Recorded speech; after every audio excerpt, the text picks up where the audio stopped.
At the beginning of the movie, we see a car carrying 6 teenagers who experience a tire blowout in the middle of the road.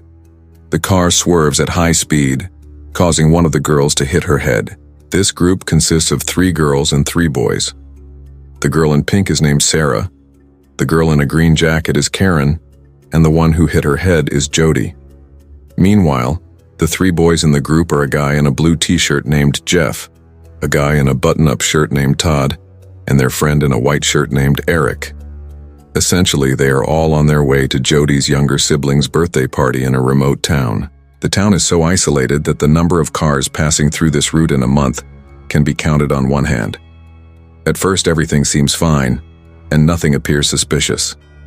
Todd, the car owner, plans to replace the tire with a spare. Besides, they have 3 guys in the group, so this shouldn't be too difficult. Even in this situation, Sarah still finds time to take a selfie for her social media. However, because the area is so remote, the signal is weak. Out of curiosity, Karen walks about 3 meters in the opposite direction, and only then does she detect a signal. A few minutes later, the scorching heat makes Jody and Karen seek shade behind the car.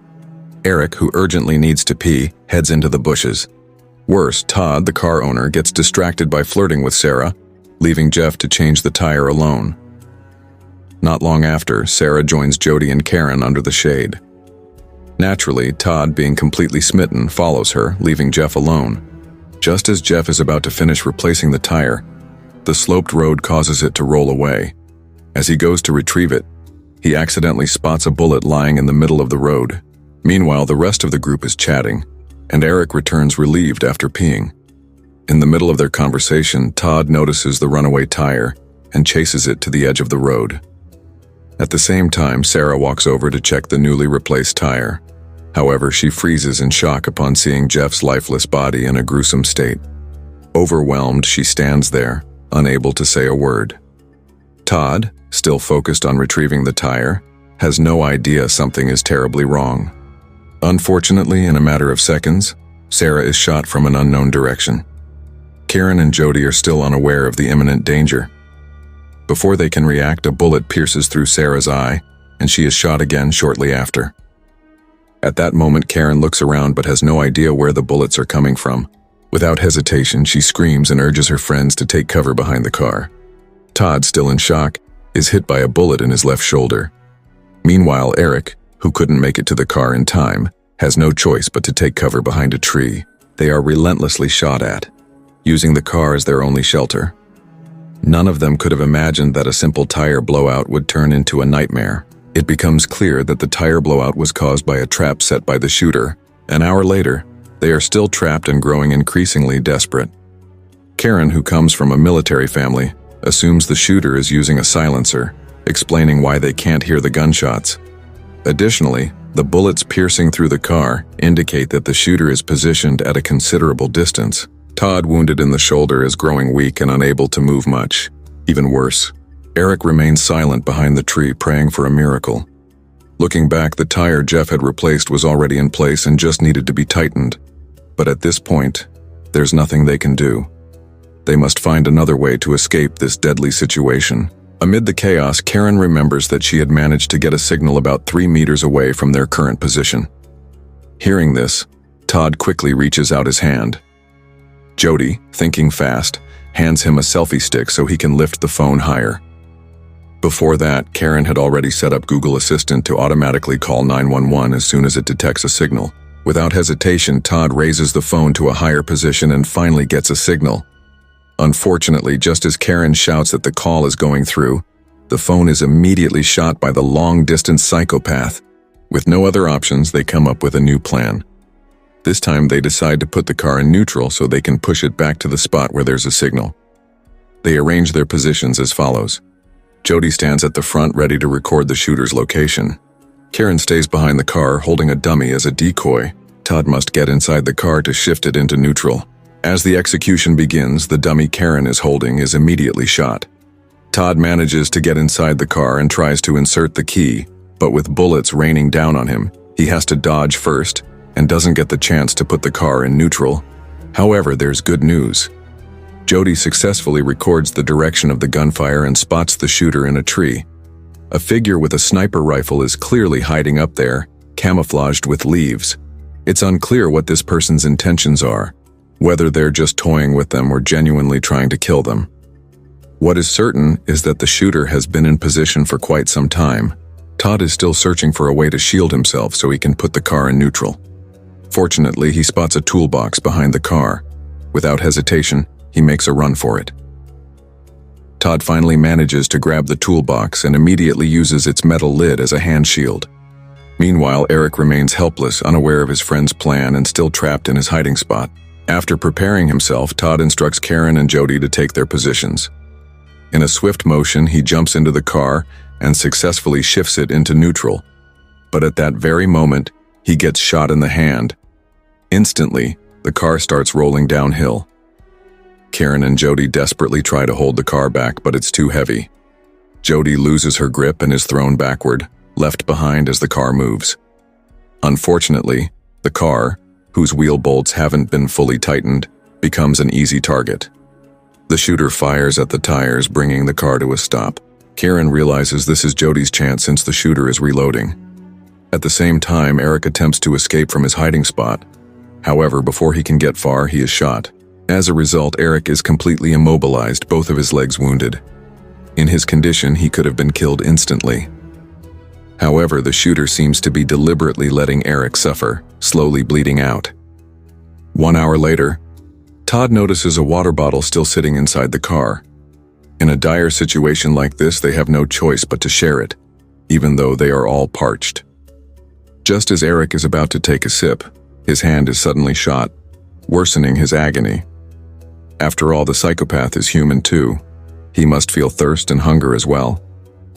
With nowhere else to go, Jody, who has been holding in her urge to pee, finally relieves herself right beside Karen. Meanwhile, Todd watches helplessly as crows begin feasting on his girlfriend Sarah's corpse. He stands still, unable to accept what is happening. Recklessly, Todd walks towards Sarah's lifeless body in the middle of the road. Strangely, the mysterious shooter doesn't fire at him immediately. Todd has enough time to kiss his girlfriend and hold her hand, completely ignoring the danger surrounding him. Elsewhere, the dying Eric sees a wolf slowly approaching him. In his weakened state, all he can do is surrender, knowing that the animal will likely devour him alive. Just then, Todd inadvertently notices a car approaching from the distance. This is a rare occurrence with extremely slim chances. Unfortunately, when Todd starts getting shot at again, the sound of gunfire startles the wolf, causing it to run away. Todd isn't so lucky. He is shot dead on the spot, collapsing beside his girlfriend's body. Now only Karen and Jody remain alive. At the same time, the driver of the passing car notices Karen and Jody waving frantically. But before they can reach safety, the shooter strikes again. A bullet tears through the female driver's ring finger, causing blood to splatter all over the interior. She loses control of the vehicle. The car crashes into Todd's immobilized car up ahead, causing Jeff's already deceased body to be decapitated in the process. All hope vanishes in an instant. The injured woman regains consciousness despite her severe wounds.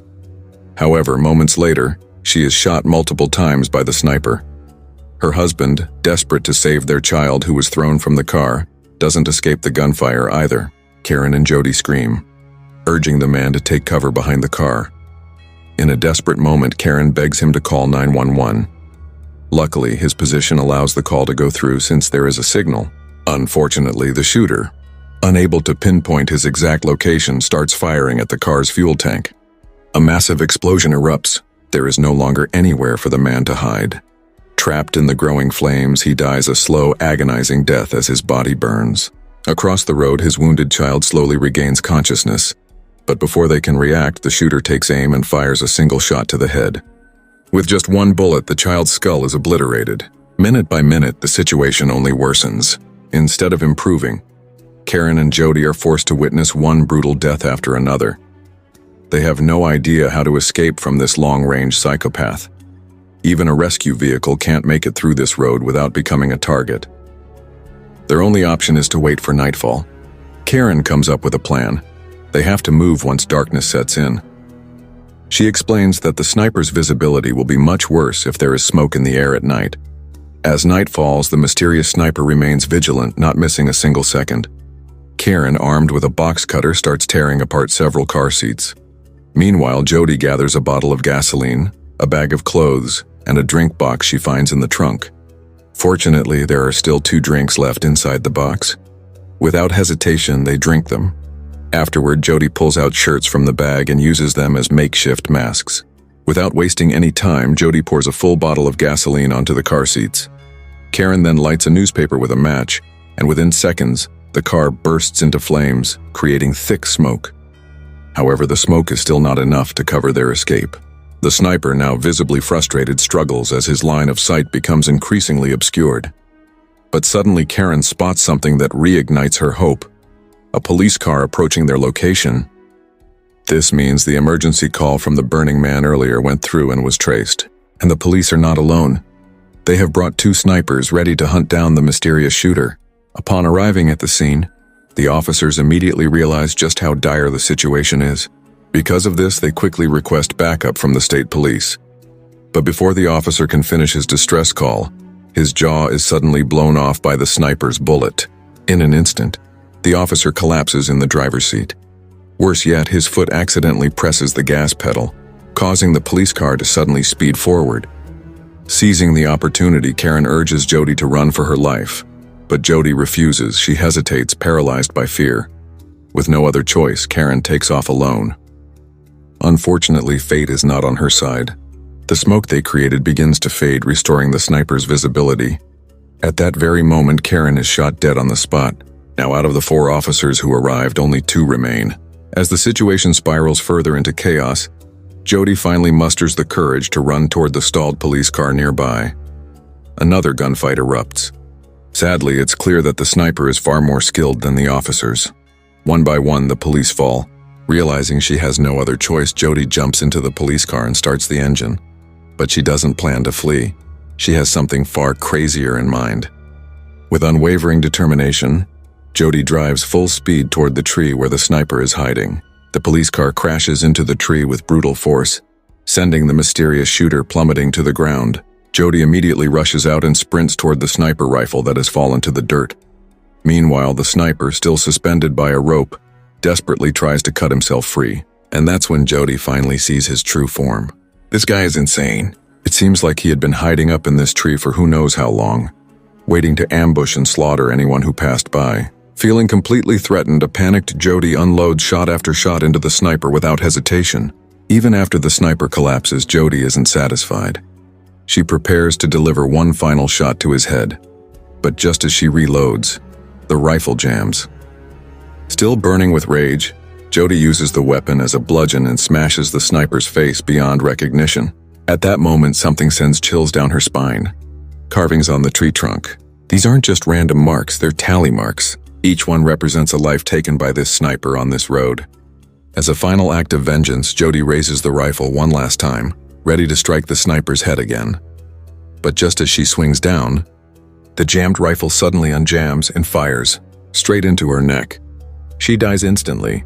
What do you think about this movie? Drop your thoughts in the comments below, and see you in the next video.